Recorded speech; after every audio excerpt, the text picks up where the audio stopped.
Des dizaines de millions de personnes vivent sans État, parfois même sans autonomie, absorbées par des pays plus puissants. Voici 10 des plus grands peuples du monde qui n'ont toujours pas leur propre nation. Les Kurdes, peuple indo-européen du Moyen-Orient, les Kurdes sont environ 40 millions, répartis entre la Turquie, l'Irak, la Syrie et l'Iran. Descendants des anciens Mèdes, ils luttent depuis des siècles pour leur autonomie, souvent les armes à la main. Mais leur terre est trop stratégique. Personne ne veut céder un morceau de ce territoire. Les conflits en Irak et en Syrie ont permis la création de zones semi-indépendantes, mais aucun pays ne les reconnaît officiellement. Les Basques, anciens peuples pré-indo-européens d'Europe occidentale, les Basques n'ont jamais eu leur propre État.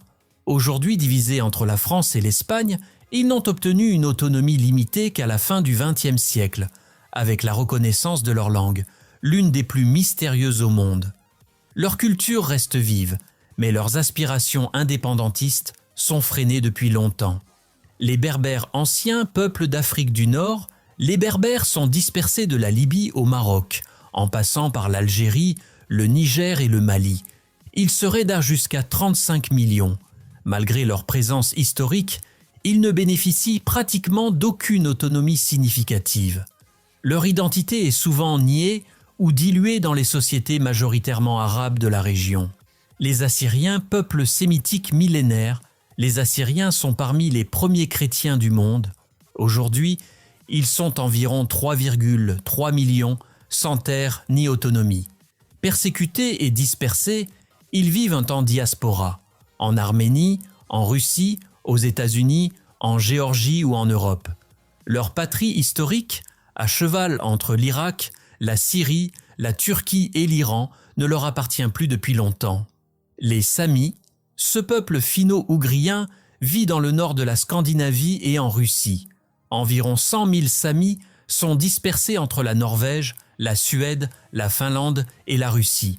Pacifiques éleveurs de rennes, ils ont conservé leur langue et certaines coutumes, mais ne possèdent aucune autonomie politique réelle.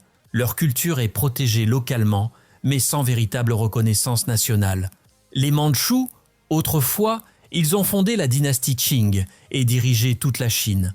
Aujourd'hui, les 10 millions de Mandchous vivent dans le nord-est de la Chine, dans une région autrefois appelée Mandchourie, aujourd'hui dissoute dans les provinces chinoises. Très sinisés, ils ne bénéficient pendant que de petites zones autonomes. Pékin ne leur a jamais pardonné d'avoir gouverné l'empire chinois. Les Navajos. Avec plus de 300 000 membres, les Navajos sont l'un des plus grands peuples amérindiens des États-Unis. Mais ils vivent confinés dans des réserves arides, dans les États du Sud-Ouest, comme l'Arizona et le Nouveau-Mexique. Leur statut de nation souveraine reste très limité, sans reconnaissance d'un véritable État. Leur histoire est marquée par l'isolement et la dépossession.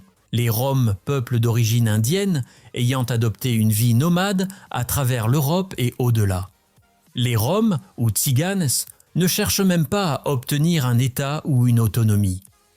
Leur culture, profondément nomade, se heurte à l'idée même de frontières et de nationalité fixe.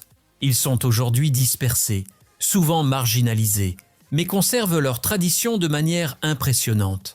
Les Mapuches, peuple autochtone d'Amérique du Sud, les Mapuches ou Araucans, comptent plus de 2 millions de membres. Ils ont résisté farouchement à la colonisation espagnole, gardant leur indépendance jusqu'au XIXe siècle. Aujourd'hui partagés entre le Chili et l'Argentine, ils n'ont aucune autonomie et font face à une grande pauvreté et à des discriminations. Leur principal combat, récupérer leurs terres ancestrales. Les Sikhs, peuple du nord de l'Inde, les Sikhs sont à l'origine des Pendjabis, convertis au sikhisme au XVIIe siècle.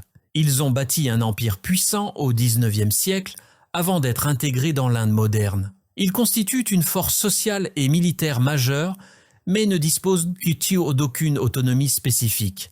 Certains rêvent encore de créer un État indépendant, le Khalistan. Des tensions récurrentes les opposent à l'État central indien, parfois avec violence.